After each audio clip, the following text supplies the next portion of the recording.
আপনাদের কালিয়াচক থেকে আমাকে মার্ডার করার হুমকি পর্যন্ত দিয়েছে। কোনো হিন্দু লয়, মুসলিম। ফোনের রেকর্ডিং আছে আমার কাছে।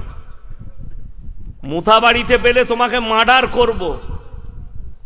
তা আমি বলেছি আলহামদুলিল্লাহ, মুসলমান যদি আমাকে মার্ডার করে এর থেকে ভাগ্য আর কি হতে পারে? এর থেকে ভাগ্য ভালো আর কারুর নাই যে একজন মুমিন আমাকে, মুসলমান আমাকে মার্ডার করবে। ওই জন্যে আমি কিন্তু কারুর ভাষা বলবো না, আমি আমার ভাষাটাই বলবো। রাগ করবেন না। আরবিতে একটা হিকায়েতে লতিফ বলে একটা কিতাব আছে, সেই কিতাবে একটা তুলো চুরির ঘটনা এসছে। একজনার গোডাউনে তুলো চুরি হয়েছে। তুলো বুঝেন তো আপনারা, বালিশ তৈরি হয়, তুলো চুরি হয়েছে। তো সে রাজাকে এসে নালিশ করলো, আমার গোডাউনে তুলো চুরি হয়েছে, আপনাকে চোর ধরে দিতে হবে। রাজা বললে ঝামেলার কথা, চোর ধরি কি করে? সব গ্রামের লোককে দাওয়াত দে আমার দরবারে। বাদশাহ সিংহাসনে বসে আছে, রাজা বয়ান করবে, লোকরা আপনাদের মতো এসে বসেছে। বাদশাহ সিংহাসনে বসে বলছে, ইডিয়েট, তুলো লাগিয়ে চলে এসছিস? যে চোর সে মাথায় হাত দিয়ে দেখছে তুলোটা লেগে আছে নাকি, মাল ধরা পড়ে গেল, ওটাই চোর। কথাটা বুঝতে পারেননি? হ্যাঁ, আমি কেউ কি চিনি না, আপনারা সবাই আমাকে চিনেন। আমি কথা বলবো, কার গায়ে গিয়ে লাগবে আপনারা ভাবেন না যে আমাকে বলছে নাকি। সুদ নিয়ে বয়ান করলে সুদখোররা মনে মনে করবে আমার লেগে বলছে নাকি। চুরি নিয়ে বয়ান করলে চোররা মনে করবে, মদ নিয়ে বয়ান করলে মাতাল্লা মনে করবে, গাঁজা নিয়ে বয়ান করলে গাঁজাখোররা মনে করবে, জিনা নিয়ে বয়ান করলে জিনাখোররা মনে করবে। ওই জন্য উর্দুতে একটা প্রবাদ বাক্য আছে, কিসকো कहूं कैसे कहूं, जिसको कहूं जैसे कहूं, जिसके मुआफिक होता है वो राजी हो जाता है, जिसके खिलाफ होता है वो नाराज हो जाता है। আমি বছরে ৩-৪ বার বাইরে জলসায় যাই, রাজ্যের বাইরে। ২১ তারিখে আমি সুরাট চলে যাব প্লেনে। সুরাটে প্রোগ্রাম, সুরাট থেকে মুম্বাই, মুম্বাই থেকে আমি বাড়ি ফিরবো জুন মাসে। তো আমি যাই প্রায়। আমি মধ্যপ্রদেশ ইন্দোরে জলসা করতে গেছি। তো থানায় খবর দিয়েছে कोई बांग्लादेशी आया हुआ है तकरीर करने के लिए। तो पुलिस वाला चले ऐसे बोल जा आपका आइडेंटिटी दिखाइए। अमी देखा नाम, हमारा घर तो कलकत्ता में है, बर्दवान डिस्ट्रिक्ट है हमारा, देख लीजिए आईडी, हमारा सब कुछ है। तो ले भाई हमें कोई इनफरमेशन दिया। तारपरे विभिन्न धरनेर लोक आछे, तारा ऑब्जेक्शन दिएछे ये मौलवी बहुत खतरनाक तकरीर करते, इनके ऊपर जरा लगाम लगा दीजिए। तो एसपी साहब दादी के बोले भाई मैं खुद बैठा रहूंगा, और 100-200 लोग लय, 1000-2000 लय, मिनिमाम 15,000 श्रोता। तो आमार नामे ऑब्जेक्शन आछे। तो आमी जखन आधा बांगला आधा उर्दू करे बयान करलाम, 2 घंटा बयान होवार परे टाइम शेष, 11टा पर्यन्त परमिशन थाके। तो एसपी साहब बोलले भाई मेरे को इतना अच्छा लगा और आधा घंटा बोल लीजिए। तो आमी आरो आधा घंटा बोललाम, सापू मेरे दिलाम लाठिओ भांगलो ना। যারা চেয়েছিল ইয়াসিন সাহেবকে বয়ান করতে দেব না, তাদেরকেও কুকুরের মতো বসে বয়ান শুনতে হয়েছে। ওই জন্যে ইজ্জতের মালিক হচ্ছেন আল্লাহ, জিল্লাতের মালিক হচ্ছেন আল্লাহ। আমি আপনাদেরকে বলে দিই, নবীজি সাল্লাল্লাহু আলাইহি ওয়াসাল্লাম দুনিয়ার বুকে এসেছেন, আল্লাহ পাঠিয়েছেন। ইসলামের যে বুনিয়াদ রাখা হয়েছে, ভিত রাখা হয়েছে, সেই ভিতটা হচ্ছে শিক্ষা, এডুকেশন, শিক্ষার দ্বারা। আজকে জানেন গোটা পৃথিবীতে 250 কোটি মুসলমান আছে। কত বললাম? 250 কোটি। তার মধ্যে এই ভারতেই আছে 40 কোটি। ভারতে 40 কোটি। আপনারা কিন্তু এই সমীক্ষাটা পেপারে পাবেন না, সরকারের খাতায়। সরকার বলছে 20% মুসলমান, 20 থেকে 23%। আমার বাপ শুনেছে যখন স্কুলে গেছে 20%, আমি যখন স্কুলে গেলাম 20%, আমার বিটি এখন স্কুলে পড়ে, সেও শুনছে 20%। আমার বিটি, আমার বড় বিটি আমাকে জিজ্ঞেস করছে, আব্বা আমরা ভারতে মুসলিমরা 20%? আমি বললাম হ্যাঁ মা, আমরা হিজড়ে, আমাদের ছেলে পিলে হয়নি। কি বলবো? এরাই বলছে এক জায়গায় মুসলমান 5-5 बच्चे लेते हैं, 10-10 बच्चे लेते हैं, তাহলে মালগুলো গেল কোথাবে? আমাদের তো বুঝে আসছে। এরাই বলছে, ধরেলেন 40% মুসলমান, 40 কোটি, পৃথিবীতে 250 কোটি মুসলমান আছে, 48টা খালি মুসলিম রাষ্ট্র আছে, 48টা, আর পৃথিবীতে ইহুদি আছে মাত্র 1 কোটি। কত বললাম? 1 কোটি।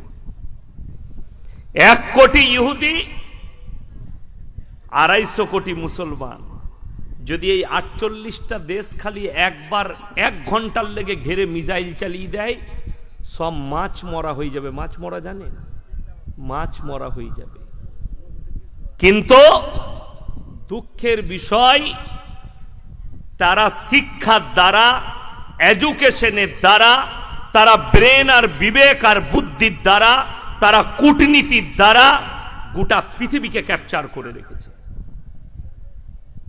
মুসলমান কিন্তু পারেনি। কেন?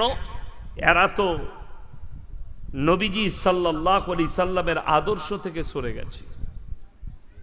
আদর্শ থেকে। আজকে দেখান রাস্তাঘাটে সালামের প্রচলন নাই। একমাত্র সালাম কারা পায়? এই দাড়ি টুপি মৌলবিদিকে দেখলে লোকে বলে সালাম আলাইকুম, ভালো আছেন? দাড়িওয়ালাগুলোকে। এখন দাড়িওয়ালাগুলো বেদাড়ি মাল দিকে সালাম দিবে কি করে? মালটার তো লেভেল নাই। মুসলমানের যদি লেভেল না থাকে, রাস্তাঘাটে আমি যদি আপনার কালিয়াচকে কেউ কি দেখি দাড়ি নাই, কিচ্ছু নাই, মনে হচ্ছে যেন হিজড়ে, তাকে সালাম কি করে দেবো? সে তো হিন্দু হতে পারে না। কথাটা বুঝতে পেরেছেন না পারেননি? কিন্তু লেভেল থাকলে সালাম দেওয়াটা সহজ। যারা সরকারকে গালি দিচ্ছেন, জানেন আল্লামা ইকবাল লিখেছে, ইস ঘর কো আগ লাগি ঘর কি চিরাগ সে। আমাদের দেশে বহু ধর্মের মানুষ আছে, তার মধ্যে মারাত্মক একটা দল আছে যারা নিজের জায়গায় নিজের ধর্মে স্ট্যান্ড থাকে। সেটা কিন্তু মুসলিম নয়, সেটা হচ্ছে একমাত্র পাঞ্জাবিরা। পাঞ্জাবিরা আপনি দেখলেন, পাঞ্জাবিরা পুলিশে চাকরি করে না? করে না? করে। পাঞ্জাবিদের মাথায় ক্যাপ আছে না পাগড়ি থাকে? যতগুলো পুলিশ আছে সব পাগড়ি আছে। তারা কেউ সরকারের রুলস মানে না, তারা বলে আমাদের ধর্মটা আগে। পাঞ্জাবি পুলিশদের, মিলিটারিদের মুখে দাড়ি আছে না? নাই, দাড়ি আছে। কিন্তু আপনাকে দেখিয়ে দেবো মুসলমানদের দাড়ি আছে। অথচ জিজ্ঞেস করুন, বলে চাকরি করতে গেলে দাড়ি রাখতে দেয় না। কেন দেয় না? দোষটা তো তোমার। 100টা মুসলিম চাকরি নিতে যদি যায়, একজনের মুখে দাড়ি হলে তাকে আর দাড়ি রাখতে দিবে? কি বলবে? এইগুলো তো মুসলিম, এদের মুখে দাড়ি নাই, তোর রাখার কি প্রয়োজন?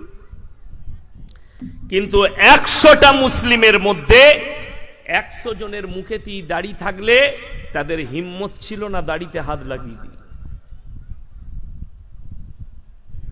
পাপ আপনি করেছেন, লোককে গাল দিচ্ছেন সরকারকে যে দাড়ি রাখতে দেয় না। হারাম করতু নিজে দাড়ি রাখিস না। তা না হলে পাঞ্জাবিরা কি করে দাড়ি রেখে চাকরি করছে ডিফেন্সে? পাঞ্জাবিরা কি করে পুলিশের চাকরি করছে মাথায় পাগড়ি লাগিয়ে, মুখে দাড়ি রেখে? তুমি তোমার সত্তা থেকে, জায়গা থেকে সরে যাওয়ার কারণে তোমার কাছে এতগুলো বিপদ এসে দাঁড়িয়েছে। আমার মুসলমান ভাই, খুব দুঃখের সঙ্গে বলছি, মুসলমান জাতি নিজের ধ্বংস নিজেরা ডেকে এনেছে। একটা একটা করে প্রুফ দিয়ে যাব আজকে। আপনার চোখ দিয়ে পানি পড়বে যে আমরা কোন জায়গায় পৌঁছেছি, আমাদের আদর্শ কেমন, আমরা কি সত্যিকারী মুসলমান আছি? আমরা অনেকে মনে করি মুসলিম ঘরে জন্ম নিলে তাকে মুসলমান বলা হয়। আমরা অনেকে মনে মনে ভাবি যে আমি যখন একটা মুসলিম পরিবারে জন্মগ্রহণ করেছি, এতে কোনো সন্দেহ নাই আমি মুসলিম। তার মধ্যে আমার মধ্যে নামাজ থাক আর না থাক, আমার মধ্যে ইমানদারি থাক আর না থাক, আমার মধ্যে আদর্শ থাক আর না থাক। যার কারণেই তো যুবকরা আপনারা মনে করেছেন শাহরুখ খানের মতো একজন হারামখোরকে আপনারা মুসলিম ভাবেন।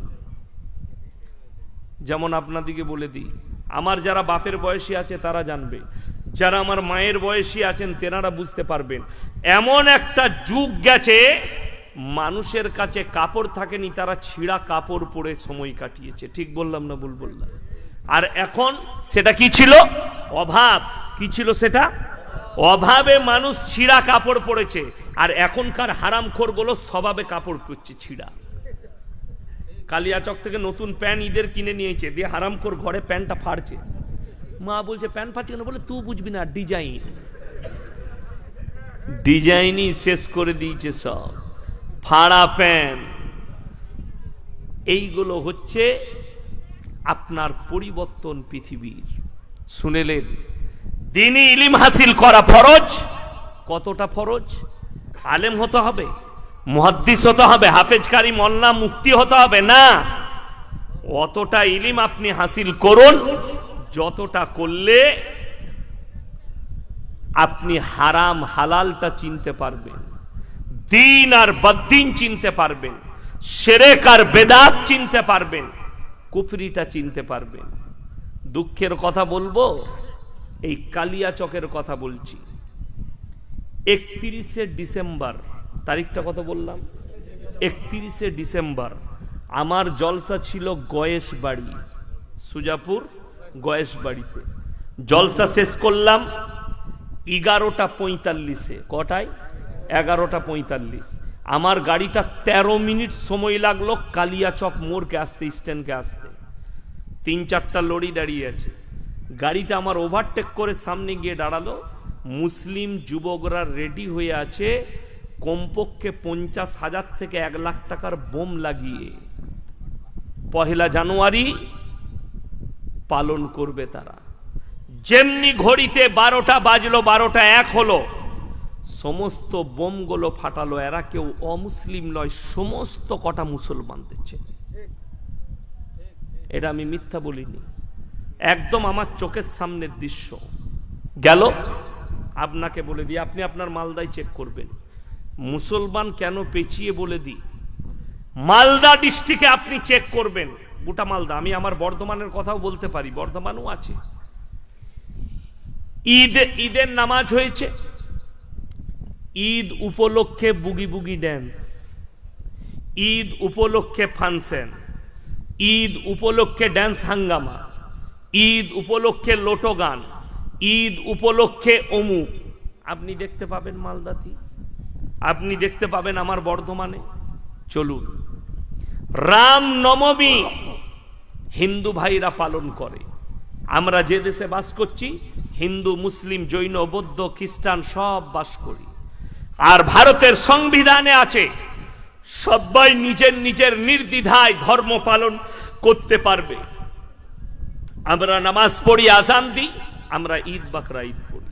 আপনি চলুন, মুসলমানদের ছেলে আমরা অভিযোগ করি হিন্দু ভাইরা মসজিদের সামনে দিয়ে ডিজে বাজিয়ে পেরিয়ে গেছে। আমার মসজিদের সামনে গান বাজিয়েছে কারা? হিন্দু ভাইরা রামনবমীর দিনে। আপনি থানায় গিয়ে অভিযোগ করলেন বড়বাবুকে। কষ্টের বিষয়টা কি জানেন? আপনার কষ্ট হলো আপনি এত ইমানদার, জানো আমার মসজিদের সামনে গান বাজনা করলে আমার ইমানের আঘাত লাগলো। হাইরে মুসলমান! আর ঈদের দিনে মুসলিমদের যুবকরা প্রত্যেকটা পাড়ায় হিন্দি গান চাপিয়ে ড্যান্স করছে, সেটাতে তোমার ব্রেনে আঘাত লাগেনি, ইমানে আঘাত লাগেনি? নিজের বিবেককে জিজ্ঞেস করো, তুমি কি বলতে চাইছো? তোমার কাছে হালাল আর অপরের কাছে হারাম। অপর করলে দোষ, তুমি করলে সাধু। তুমি কি আল্লাহর কাছে পার পাবে? তারা তো না জেনে করেছে। তোমার সন্তানরা মুসলিম ঘরে জন্ম নিয়েও করছে, তারা জেনে শুনে করছে। আর তারা না জেনে করছে যে একটা মসজিদের সামনে তাণ্ডব চালালে, গান বাজালে কতটা ক্ষতি হয়। তারা জানে না, তারা অমুসলিম, তাদের ওই জ্ঞানটাই নেই। যেদিনে জ্ঞান আসবে সেদিনে সব হুঁশ ফিরে যাবে তাদের।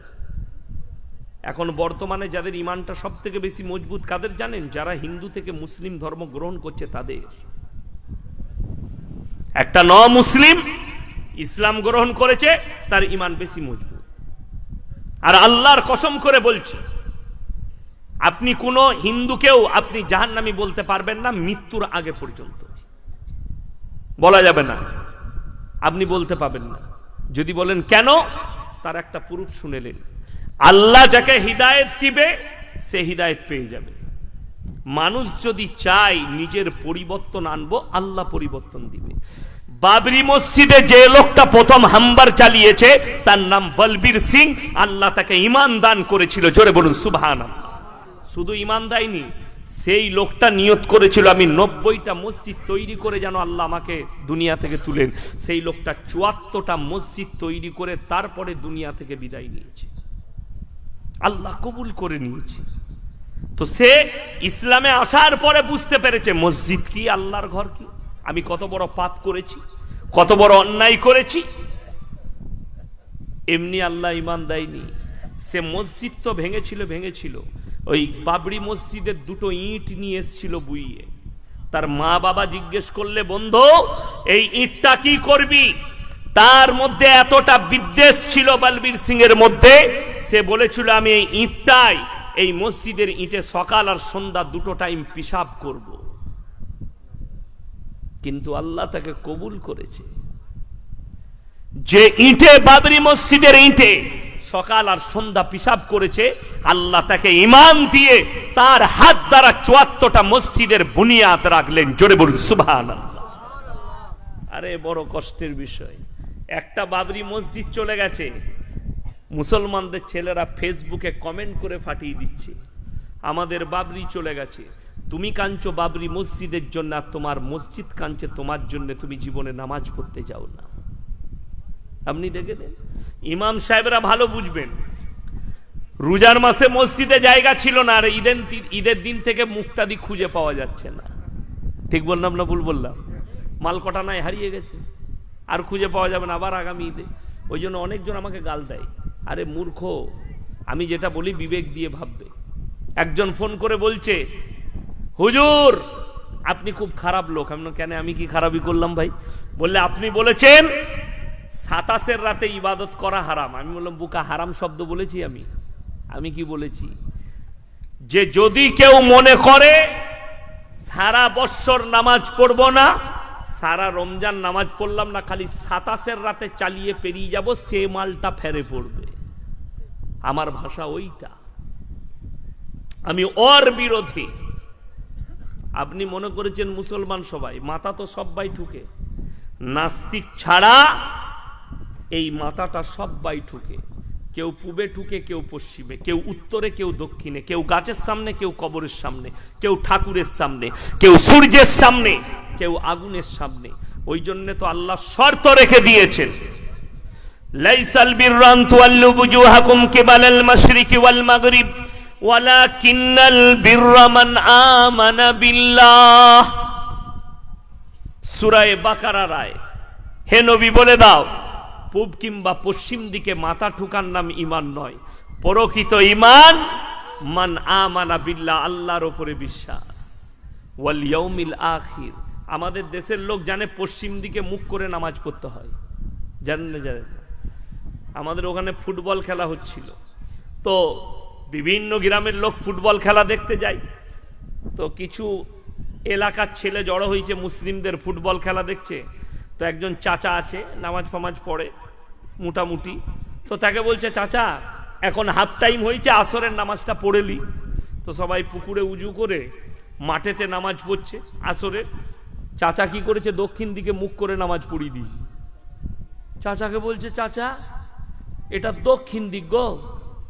বলবে আল্লাহ সব দিকেই আছে। কি বললেন? এর থেকে বড় মুমিন কেউ আছে? নাই। আমাদের এলাকায় একটা মসজিদের ঘটনা বলি। মুয়াজ্জিন সাহেব গ্রামের লোকের গরু পালে না, গরু থাকে, গায়ের বাচ্চা আছে, তো মসজিদে বাচ্চাটা ঢুকে গেছে। মুয়াজ্জিন খেদারে বার করেছে, দিয়ে গরুর মালিককে বলছে, সে কিন্তু মুসলিম মালিকটা, যে এই তুমি কি গরুটা বাঁধতে পারো না? গরু মসজিদে ঢুকে যাচ্ছে, নোংরা করে দিচ্ছে।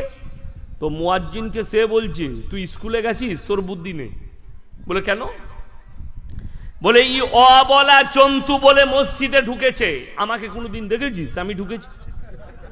তার মানে সে মাল কোনোদিন নামাজ পড়ে না। জানোয়ারটা ভালো না মানুষটা? ভেবে দেখুন। ওই জন্য আমার মুসলমান ভাই, খালি জন্ম নিয়ে গরুর মাংস খেয়ে নিলে মুসলমান হয় না। গরুর মাংস খেয়ে যদি মুসলমান হওয়া যেত, ঋষি কাপুরও মুসলমান হতো। মিডিয়ার সামনে বলেছে, প্রত্যেক দিন আমার ডিনারে বিফ থাকে, গরুর মাংস খাই। ঋষি কাপুর মারা গেছে, অনেক আর্টিস্ট, অনেক প্লেয়ার গরুর মাংস খায়। তা বলে কি তারা মুমিন হয়ে যাবে? ভারতের আমাদের সনাতনী ভাইরা ছাড়া Brazil, Australia, London, America, Japan, German, China, Korea, উত্তর কোরিয়া, দক্ষিণ কোরিয়া, নাইজেরিয়া, প্রত্যেকটা দেশ গরুর মাংস খায়, সব পাই খায়। খালি আমাদের দেশের সনাতনী ভাইরা কেন খায় না সেটা আমি জানি না। অনেক আবার খায়। ঋষি কাপুর তো সনাতনী হিন্দু ছিল, কিন্তু গরুর মাংস খেত। চলুন, ওটা ব্যাপার নয়। গরুর মাংস খেলে মুসলমান হওয়া যায় না।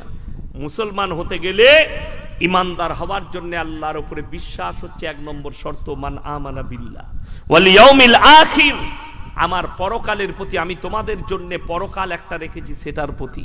ওয়াল ইয়াউমিল আখির ওয়াল মালাইকাতি, আমার আসমানি ফেরেশতাদের প্রতি। ওয়াল কিতাবি, আমার আসমানি কিতাবের প্রতি। ওয়ান নবিয়্যিন, আর যতগুলো নবী পয়গম্বর পাঠিয়েছি এদের ওপরে বিশ্বাস আনার নাম হচ্ছে ঈমান।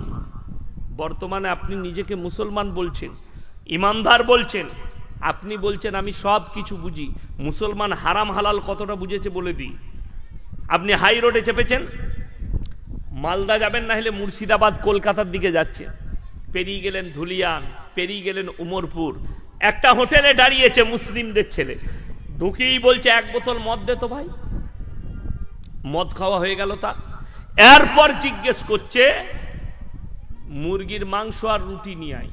হোটেলের কর্মচারী বেচারা মুরগির মাংস আর রুটি এনেছে, নামিয়েছে, তখন জিজ্ঞেস করছে মুরগিটা জবাই না কাটা? আমরা মার হারাম করকে জুতো করে। আচ্ছা, যে লোকটা মদ খেলো তার আর ওইটা জিজ্ঞেস করে লাভ আছে?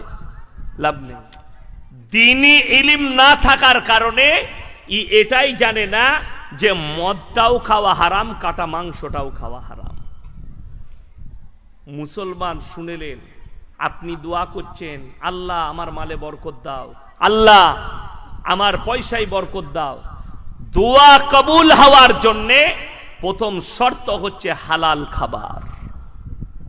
হালাল খাবার।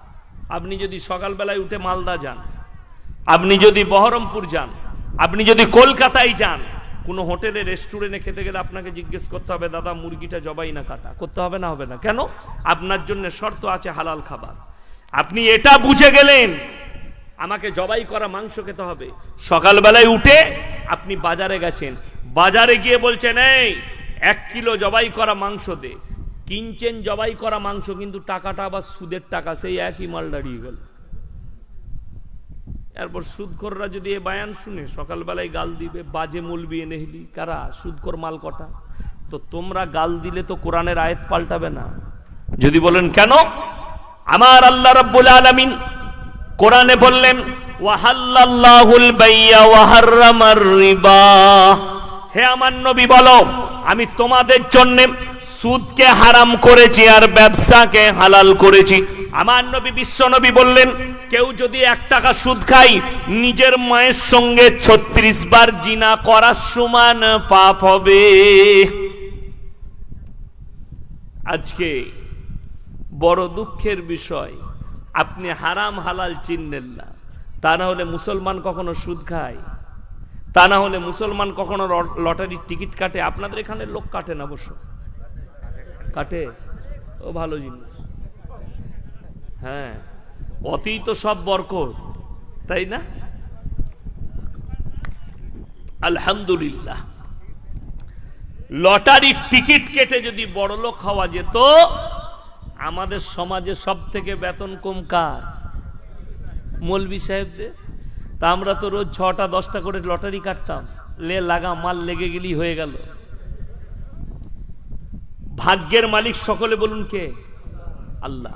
আর যাদের মনে মনে হচ্ছে না টাকা থাকলে ভালো মন্দ খাওয়া যায়, অনেকজন মনে করে, কে বলল টাকা থাকলে? আমরা মৌলবীরা 10,000 বেতনে কাজ করি, ইমামদের 5,000 বেতন। আপনাদিকে জলসা কমিটি কি খাওয়াইছে কি খাওয়াবে জানি না, আমাদের লেগে দেশি মুরগি রেডি আছে। ও বক্তা মনে হয় দেলোয়ার ভাই খাচ্ছে মনে হয় গিয়ে, কি বুঝলেন? আর আমাকে খেতে বললো, আমি রাত্রে খাই না, বললে হুজুর দেশি মুরগি রেখেছি। আমাদের লেগে গরম রুটি, দেশি মুরগি, পরোটা, আর নাস্তা কি কি ছিল বলবো না, কি বুঝলেন? আর আপনি বলছেন টাকা থাকলে ভালো মন্দ খাওয়া যায়। আল্লাহর কসম না, তোমার কোরআন জানা হয়নি, দিন বুঝা হয়নি। রুজি আল্লাহ মাপেন, আল্লাহ নিজের ইচ্ছা মতো রুজি দেয়। টাকা থাকবে খেতে পাবে না। সব থেকে কম বেতন ইমামদের, খাবার ভালো ইমামদের। আপনারা নিচেই না আমি ওপরে? আমি নিচেই, কথা বলে না? আপনারা নিচেই বসে আছেন, আল্লাহ আমাকে ওপরে বস করিয়েছে, এটা মাথায় রাখবেন। ইমাম নামাজ পড়ায় না, আপনারা পড়ান, কথা বলে না? ইমাম লোক মরে গেলে জানাজার নামাজটা কে পড়াবে? না গায়ের নেতা?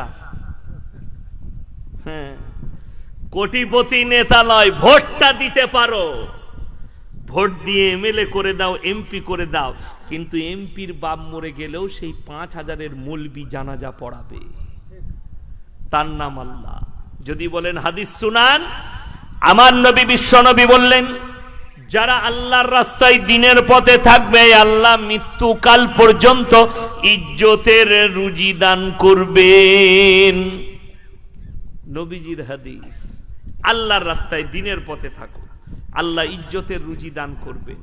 আপনি অবাক হবেন, সব জায়গায় আপনি যেখানে দেখবেন, এই রোজার মাসে আমাদের এলাকায় দাঁড়িয়েছে কীর্তি আজাদ, ক্রিকেটার কীর্তি আজাদ, বিহারে। আমাদের ওখানে দাঁড়িয়েছে পূর্ব বর্ধমানে। তো আমার গ্রামে এসছিলেন, তো আমি পাশে বসছিলাম, আমার পাশে বসছিল, সবাই দাঁড়িয়ে ফুলের মালা পরিয়েছে, আমি নয়। আমি আমার জায়গায় স্ট্যান্ড আছি, আমি আমার জায়গায় স্ট্যান্ড। আল্লাহ আমাদেরকে ইজ্জত দিয়েছে, ঠিকই আছে নিজের জায়গায়, কিন্তু আল্লাহ আমাদেরকে ইজ্জত দিয়েছে। উলামাদিকে, যারা দিনের রাস্তায় থাকবে, আল্লাহর রাস্তায়, আল্লাহ তাদেরকে ইজ্জতের রুজি দান করবেন। খালি বিশ্বাস আল্লাহর উপরে রাখতে হবে, বস্তুর উপরে নয়। আল্লাহ ছাড়া ভালো মন্দ, কল্যাণ অকল্যাণের মালিক কেউ নেই। প্রত্যেকটা সন্তানকে আপনারা দ্বীনি শিক্ষা দিবেন, জোরে বলুন ইনশাআল্লাহ। এই গ্রামে মাদ্রাসা আছে মানে আল্লাহর রহমত গ্রামের মানুষের জন্য। যে একটা প্রতিষ্ঠান আছে, যে ছেলেরা স্কুলে যায়, সকালে যাদের স্কুল নাই, যাদের 10টা স্কুল আছে, সকালে মাদ্রাসায় পাঠায়। আমার গ্রামে নিয়ম আছে, সকালবেলায় যাদের স্কুল নাই তারা মাদ্রাসায় আসে, যাদের 10টা স্কুল আছে মাদ্রাসা ছুটি করে তারা স্কুলে যায়, যাদের সকালে স্কুল থাকে তারা 10টার পরে মাদ্রাসায় আসে। সিস্টেমেটিক্যাল আছে, বাচ্চাদেরকে পড়ান, সুযোগ আছে। গ্রামের মানুষ, মাদ্রাসা কমিটি সুযোগ করে দিয়েছে এত সুন্দর মাদ্রাসা করে। দ্বীনি শিক্ষা দেন, আপনার ছেলে যেন হারাম হালালটা বুঝে, তা না হলে বেঈমান কাফের জাল ছুঁড়ে ফেলেছে আপনাদের উপরে, আপনি বেরিয়ে পালাতে পারবেন না। ঘেরে ফেলেছে আপনাকে, আপনার ঈমানকে ধ্বংস করার জন্য, আপনার দ্বীনকে ধ্বংস করার জন্য বেঈমান কাফের ঘেরে ফেলেছে। আমি বীরভূমে এক জায়গায়, নাম করব না, মোবাইলে রেকর্ডিং হচ্ছে, জলসায় গেলাম, একজন হাজী সাহেব রোজার মাসে আমাকে কাগজ দিলেন। কাগজে কি লেখা আছে জানেন? হুজুর দয়া করে একটু বুঝাবেন, ঈদের দিনে আমাদের গ্রামের ছেলেরা মদের দোকানে 3টে থেকে লাইন দেয়, ঈদের দিনে মেলা বসায়, ঈদের দিনে মেয়েরা সব রাস্তায় ঘুরে বেড়ায়। এটা চিঠিতে লিখে দিচ্ছে, এটা আমাদেরকে মুখে প্রকাশ করতে লজ্জা লাগছে যে মুসলিমদের ছেলেরা ঈদেতে লাইন দিবে মদের ভাটিতে। আপনারা মনে করছেন দুনিয়া পরিবর্তন হচ্ছে, মানুষ নামাজি হচ্ছে, মসজিদে নামাজি বেশি, ছেলেরা হাদিস কোরআন শিখছে, হাদিস বুঝতে শিখেছে, এটা শিখেছে, কচুর মাথা হয়েছে। কিয়ামত কাছে আসছে, মানুষ নামাজও পড়বে আর পাপ করবে, ওইটাকে নেক কাজ মনে করে। মানুষ নামাজ পড়বে, বাবা মার সঙ্গে খারাপ ব্যবহার করবে। মানুষ নামাজ পড়বে, জিনা করবে। নামাজ পড়বে, মদ পান করবে। নামাজ পড়বে, সুদ খাবে। মুসান্নাব ইবনে আবু শাইবার হাদিস, নবীজি সাল্লাল্লাহু আলাইহি সাল্লাম বললেন, হে আমার সাহাবীরা শোনো, এমন একটা দিন আসবে মসজিদগুলো মুসল্লিতে ভরে যাবে, কিন্তু মুসল্লিগুলো হবে সুদখোর মুসল্লি, ইমানদার কেউ থাকবে না। তারা বড় বড় অট্টালিকা বাড়ি বানাবে আর বড় বড় শপিং মল তৈরি করবে, আর তারা সুদ খাবে, ইমানদার কেউ থাকবে না। কোরআন একটু চলুন আর এক জায়গায় কোরআনে নিয়ে যাই। এটা মুসান্নাব ইবনে আবু শাইবার 40 নম্বর হাদিস। কোরআনে চলুন। আমাদের সমাজের যে যুবকরা আছে তারা বলে, আরে আমাদের বাপ দাদরা নামাজ পড়তে জানতো, তারা ভালো নামাজ জানে না। কোরআন কি বলছে শুনেলেন? সাবিকুনাস সাবিকুন উলাইকাল মুকাররাবুন ফি জান্নাতিন নাঈম সুল্লাতুম মিনাল আউয়ালিন ওয়া কলিলুম মিনাল আখিরিন। হে আমার নবী, পৃথিবীর মানুষকে বলো, তোমাদের মধ্যে থেকে অল্প সংখ্যক আর তোমাদের পূর্ববর্তীদের মধ্যে থেকে বেশি সংখ্যক লোক জান্নাতে যাবে। তার কয়েকটা কারণ আছে। 1 নম্বর কারণ, এই যুগে লোক নামাজ পড়বে, পাপ করে নামাজ পড়বে আর নিজেকে নামাজি বলে পরিচয় দিবে। এই এমন একটা যুগ আসবে, নবীজি সাল্লাল্লাহু আলাইহি সাল্লাম বললেন, হারাম আওলাদে পৃথিবীটা ভরে যাবে, হারাম আওলাদ প্রকাশ পাবে। আজকে আমি আপনাদেরকে প্রমাণ করে দিই।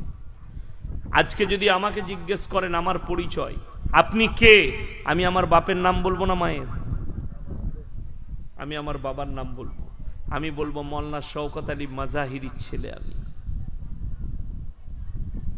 আমার আব্বাকে অনেকজন দেখেছেন মোবাইলে, মোল্লা শওকত আলী সাহেব বর্ধমান, উনি আমার বাবা, আমি উনারই ছেলে, উনারই মাদ্রাসার শিক্ষক।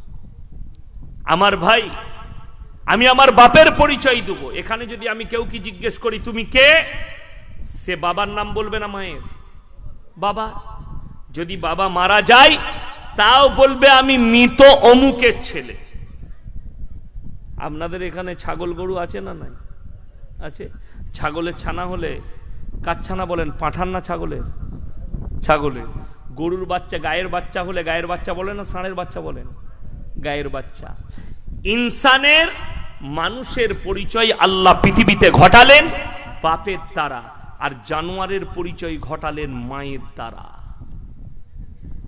পৃথিবীতে কেউ বলে না ষাঁড়ের বাচ্চা, সবাই বলে গায়ের বাচ্চা। কেউ বলে না পাঁঠার বাচ্চা, অথচ পাঁঠা না হলে বাচ্চা হতো না। ঠিক কি না কথা বলে? রাস্তাঘাটে চড়ে, 5টা পাঁঠা থাকলে 5 জন মিলামিশা করে। যে বাচ্চাটা হলো কার বীর্য থেকে হয়েছে আল্লাহ ছাড়া কেউ জানে না। কিন্তু আপনি বিবাহ করেছেন, এই দেখবেন আমাদের দেশের অনেক শিক্ষিত মেয়েরা প্রশ্ন করে, ইসলামী শরীয়তে মুসলমানদের পুরুষদের জন্য 4টা বিয়ে করা যায় যাচ্ছে, মেয়েদের কেন নাই? মেয়েরা যদি 4টা বিয়ে করে, জানোয়ার আর মানুষের মধ্যে পার্থক্য থাকবে না। 4টা স্বামী হলে জানোয়ারের নাই হয়ে যাবে।